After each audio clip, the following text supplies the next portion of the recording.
Halo rekan-rekan sekalian, kembali lagi dengan saya Icat di Ada Apa Dengan Pajak, persembahan spesial dari DDTC Indonesia. Jangan lupa untuk klik subscribe channel DDTC Indonesia untuk mendapatkan berbagai video perpajakan menarik lainnya. Dan jangan lupa untuk klik like dan share video ini jika dirasa bermanfaat. Nah, pada episode kali ini, kita akan belajar bersama terkait pengenaan pajak pertambahan nilai atas kegiatan membangun sendiri. Apa itu kegiatan membangun sendiri dan berapa sih pajak yang terutang? Saksikan terus hingga akhir video ya.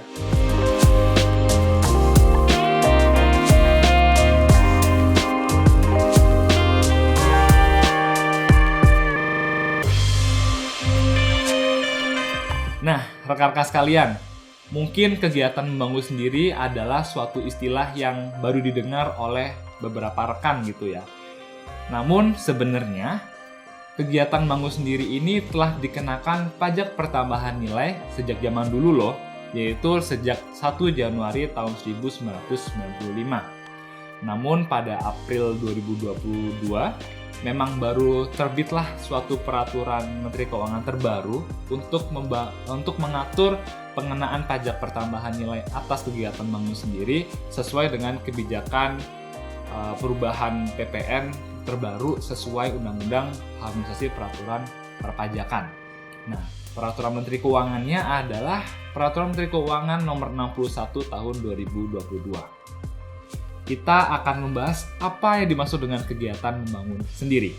Kegiatan membangun sendiri adalah suatu kegiatan membangun bangunan, baik itu kita membangun bangunan baru, termasuk juga ketika kita memperluas bangunan lama. Nah, kegiatan membangun tersebut dilakukan oleh orang pribadi atau badan tidak dalam rangka kegiatan usahanya atau pekerjaannya. Jadi orang pribadi atau badan tersebut memang tidak melakukan pekerjaan atau usaha untuk membangun bangunan, namun ketika membangun bangunan tersebutlah dianggap sebagai kegiatan membangun sendiri. Termasuk diantaranya adalah ketika kegiatan membangun sendiri tersebut dilakukan oleh pihak lain, tapi pihak lain tersebut tidak memungut PPN. Nah, disitulah orang pribadi atau badan tersebut juga harus memungut PPN kegiatan membangun sendiri. Lalu apa yang menjadi objek pajak pertambahan nilai atas kegiatan membangun sendiri? Objeknya adalah kegiatan membangun sendiri atas suatu bangunan, di mana bangunan dimaksud ini adalah satu atau lebih konstruksi teknik yang ditanam atau diletakkan secara tetap pada satu kesatuan tanah dan atau perairan dengan beberapa kriteria. Nah, di sini perlu dicatat ya rekan-rekan, bahwa terdapat beberapa kriteria atas suatu bangunan agar dikenakan suatu pajak pertambahan nilai atas kegiatan membangun sendiri. Dan kriterianya ini bersifat kumulatif, yaitu semua kriteria harus terpenuhi. Apabila salah satu kriteria tidak terpenuhi, maka tidak terutang PPN atas kegiatan membangun sendiri. Apa saja kriterianya? Terdapat 3 kriteria. Yang pertama, konstruksi utamanya terdiri dari kayu, beton, pasangan batu bata atau bahan sejenis, dan atau baja. Yang kedua, diperuntukkan bagi tempat tinggal atau tempat kegiatan usaha. Dan yang ketiga adalah luas bangunan yang dibangun paling sedikit 200 meter persegi. Dengan demikian, misal kegiatan membangun bangunannya kurang dari 200 meter persegi, misalkan 199 meter persegi, maka atas kegiatan membangun bangunan tersebut bukan merupakan objek yang dikenakan pajak pertambahan nilai atas kegiatan membangun sendiri. Nah, kegiatan membangun sendiri tersebut dapat dilakukan dengan 2 cara. Ini terkait dengan lini masa pembangunannya atau jangka waktunya. Yang pertama, kegiatan membangunnya dilakukan secara sekaligus dalam satu jangka waktu tertentu. Misalkan dalam bulan April, Mei, Juni, langsung dibangun, langsung selesai. Nah, yang kedua, dilakukan secara bertahap dalam jangka waktu 2 tahun. Maksudnya, dalam jangka waktu 2 tahun tersebut dilakukan beberapa tahapan pembangunan. Misalkan di tahun pertama dilakukan pembangunan sekian meter persegi. Di tahun kedua dilakukan tahapan pembangunan selanjutnya sekian meter persegi. Nah, kalau misalkan kegiatan membangunnya lebih dari 2 tahun, maka atas kegiatan membangun yang dilakukan lebih dari 2 tahun tersebut dianggap sebagai suatu kegiatan membangun sendiri yang terpisah. Contohnya, di tahun pertama dan tahun kedua dilakukan 3 tahapan. Tahapan pertama 50 meter, kedua 50 meter, 50 meter persegi. Nah, total berarti dalam 2 tahun tersebut hanya terbangun seluas 150 meter persegi, yaitu kurang dari 200 meter persegi sehingga tidak dikenakan PPN atas kegiatan bangun sendiri. Nah, ketika di tahun ketiga misal dilakukan suatu tahapan lagi membangun seluas 100 meter persegi sehingga total bangunannya sekarang 250 meter persegi. Meskipun demikian, karena ini dilakukan lebih dari 2 tahun, maka atas kegiatan membangun sendiri yang 100 meter persegi tadi itu dianggap sebagai suatu kegiatan yang terpisah, gitu, sehingga tidak terutang PPN atas kegiatan membangun sendiri. Selanjutnya, kita akan membahas terkait siapa sih yang wajib menghitung, memungut, dan menyetor PPN. Kalau biasanya kita pahami bahwa pajak pertambahan nilai ini sebagai pajak nilai langsung, itu dihitung, dipungut, dan disetor oleh pihak lain, gitu ya, sehingga kita misalkan konsumen hanya membayar dan pihak lain tersebut menghitung, menyetor ke pemerintah. Nah, untuk kegiatan bangun sendiri ini, PPN-nya itu dihitung, dipungut, dan disetor oleh orang pribadi atau badan yang melakukan kegiatan membangun sendiri tersebut. Namun, apabila kegiatan membangun sendirinya ini dilakukan oleh pihak lain tersebut melakukan penghitungan dan pemungutan serta penyetoran PPN sesuai kebijakan PPN yang berlaku. Terdapat ketentuan pengecualian nih rekan-rekan yang harus dicatat gitu ya. Misalnya nih, orang pribadi atau badan melakukan kegiatan membangun sendiri dilakukan oleh pihak lain, tapi pihak lain tersebut tidak melakukan pemungutan PPN. Nah, orang pribadi atau badan yang melakukan kegiatan bangun sendiri gitu ya, itu dikecualikan atau dibebaskan dari kewajiban melakukan penghitungan, pemungutan, dan penyetoran PPN sepanjang dapat memberikan suatu data atau informasi. Data atau informasi ini adalah terkait identitas dan alamat lengkap pihak lain yang melakukan kegiatan pembangunan tersebut, begitu ya. Jadi kalau misalkan ada datanya, maka pihak orang pribadi atau badan tersebut tidak harus memungut PPN-nya gitu ya, atau tidak ada kewajiban hitung, pungut, setornya. Kalau misalkan tidak bisa, maka wajib melakukan penghitungan, pemungutan, dan penyetoran PPN.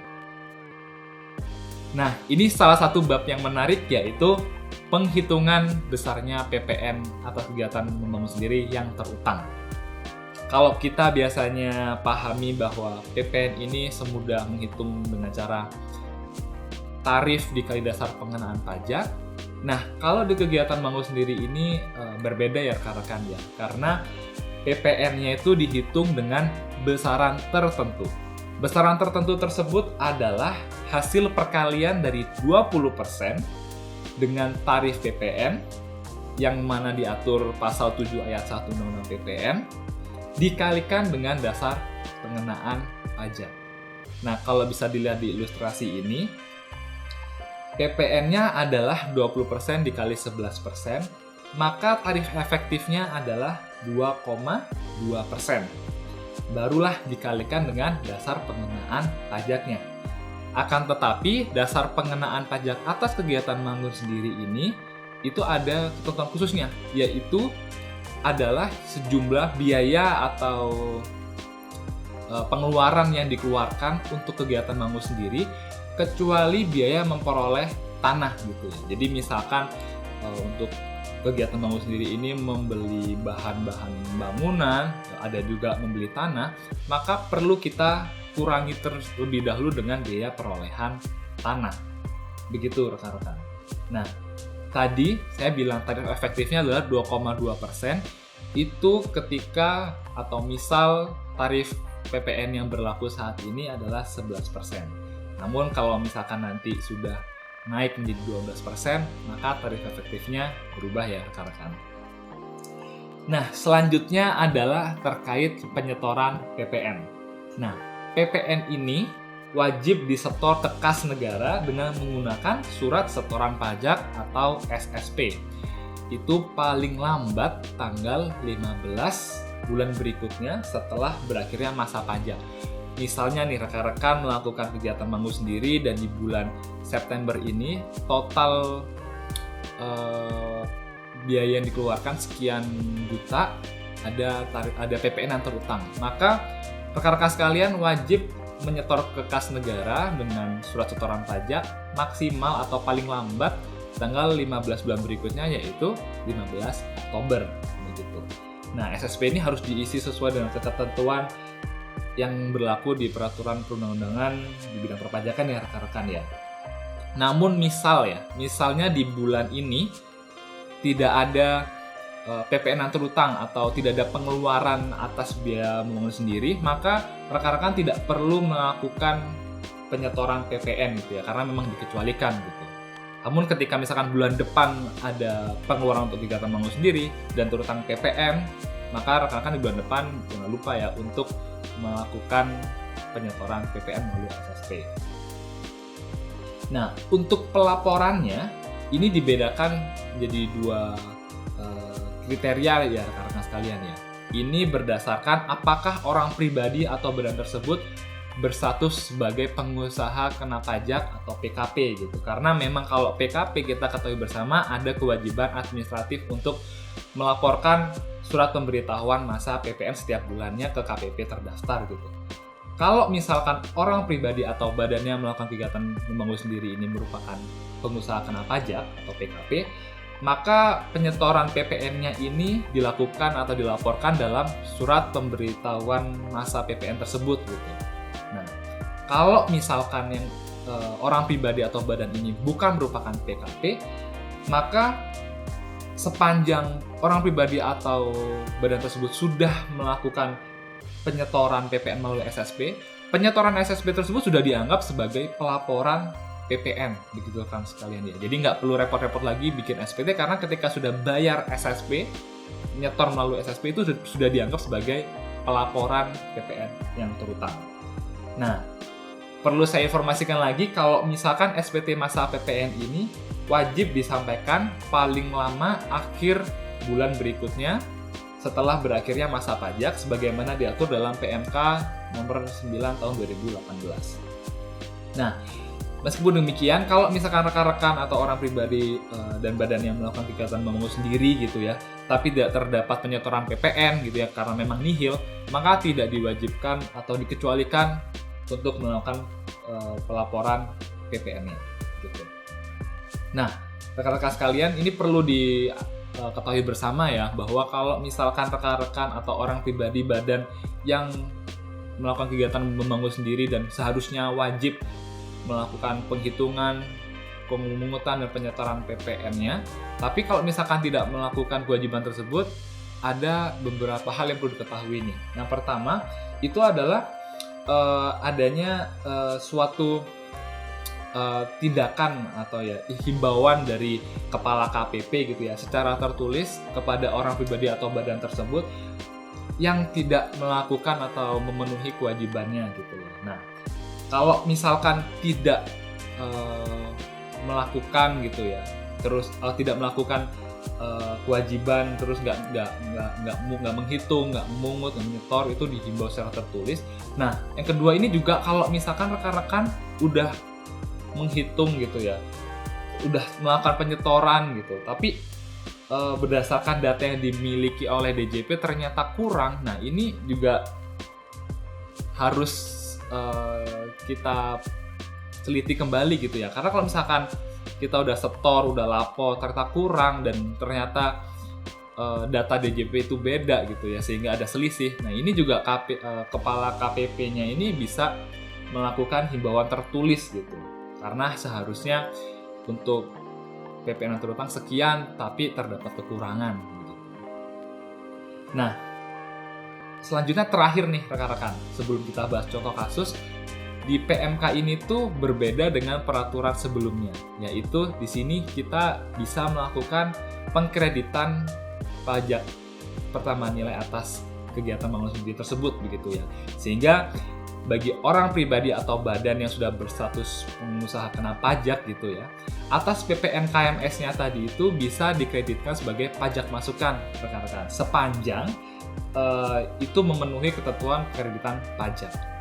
Meskipun demikian perlu kita catat rekan-rekan, atas pajak masukan untuk kegiatan bangun sendirinya, misalkan ketika kita membeli material ternyata ada PPN-nya. Nah, PPN atas kegiatan bangun sendiri yang kita bayarkan ke pihak lain tersebut itu tidak dapat dikreditkan. Yang dapat dikreditkan itu hanya PPN atas kegiatan membangun sendirinya, begitu. Nah, di penghujung nih kita akan membahas beberapa contoh kasus terkait PPN atas kegiatan membangun sendiri. Yang pertama ini terkait apakah kegiatan bangun sendiri tersebut sudah termasuk dalam kriteria yang dikenakan PPN kegiatan bangun sendiri atau tidak. Yang pertama, Tuan W melakukan membangun sendiri sebuah rumah tinggal di mana pembangunannya ini dilakukan secara sekaligus dengan luas 50 meter persegi. Nah, ingat rekan-rekan, tadi berapa kriteria minimal luasnya? Yaitu 200 meter persegi. Karena luas bangunannya kurang dari 200 meter persegi, maka atas pembangunan rumah tinggal Tuan W tersebut tidak dikenai PPN atas kegiatan bangun sendiri. Berbeda cerita ketika Tuan X membangun sebuah rumah tinggal dengan luas 200 meter persegi, yang mana ini sudah memenuhi kriteria sebagai objek PPN atas kegiatan bangun sendiri, maka atas kegiatan bangun sendiri tersebut dikenai PPN. Nah, selanjutnya kita beralih ke kasus Nyonya M. Di sini Nyonya M melakukan kegiatan membangun sendiri sebuah rumah tinggal yang dilakukan secara sekaligus dengan luas sekitar 250 meter persegi. Terdapat rincian biaya yang dikeluarkan oleh Nyonya M mencakup pembelian tanah sebesar 500 juta, pembelian bahan baku keseluruhan termasuk dengan PPN-nya adalah sebesar 220 juta, dan biaya upah pekerja bangunan 80 juta rupiah. Nah, ingat rekan-rekan bahwa dasar pengenaan pajak atas kegiatan bangun sendiri ini tidak termasuk biaya tanah ya, sehingga biaya pembelian tanah tidak diperhitungkan karena bukan termasuk dasar pengenaan pajak dalam menghitung PPN atas kegiatan bangun sendiri. Nah, dengan demikian, PPN yang terutang dapat dihitung oleh Nyonya M sebagai berikut, yaitu misal tarif PPN yang berlaku pada bulan Juni 2022 adalah 11%, maka yaitu tarif efektif 2,2% dikali dasar pengenaan pajak adalah 220 juta ditambah 80 juta, maka PPN yang terutang sebesar 6,6 juta rupiah. Meskipun bahan baku bangunan keseluruhan tersebut sudah termasuk PPN sebesar 220 juta, ingat rekan-rekan sekalian bahwa PPN masukan atas kegiatan bangun sendiri seperti PPN ketika beli bahan baku ini tidak dapat dikreditkan sehingga menjadi suatu dikapitalisasi menjadi biaya begitu. Nah, berdasarkan PPN yang terutang tersebut, Nyonya M yaitu sebesar 6,6% ini wajib dilakukan penyetoran oleh Nyonya M melalui surat setoran pajak ke kas negara maksimal tanggal 15 bulan berikutnya, yaitu 15 Agustus tahun 2022. Kalau misalkan Nyonya M merupakan pengusaha kena pajak, maka Nyonya M wajib melaporkan penyetorannya dalam SPT Massa. Apabila Nyonya M bukan pengusaha kena pajak, maka penyetoran PPN melalui SSP tersebut sudah dianggap sebagai pelaporan PPN yang terutang. Begitu rekan-rekan sekalian, cukup mudah kan dalam menghitung pajak pertambahan nilai atas kegiatan membangun sendiri? Nah, rekan-rekan sekalian, tidak terasa ya, sudah di penghujung akhir video Ada Apa Dengan Pajak kali ini. Semoga ilmu yang baru saja saya sampaikan dapat bermanfaat bagi kita semua ya. Jangan lupa untuk saksikan terus Ada Apa Dengan Pajak spesial di channel DDTC Indonesia. Sampai jumpa, terima kasih.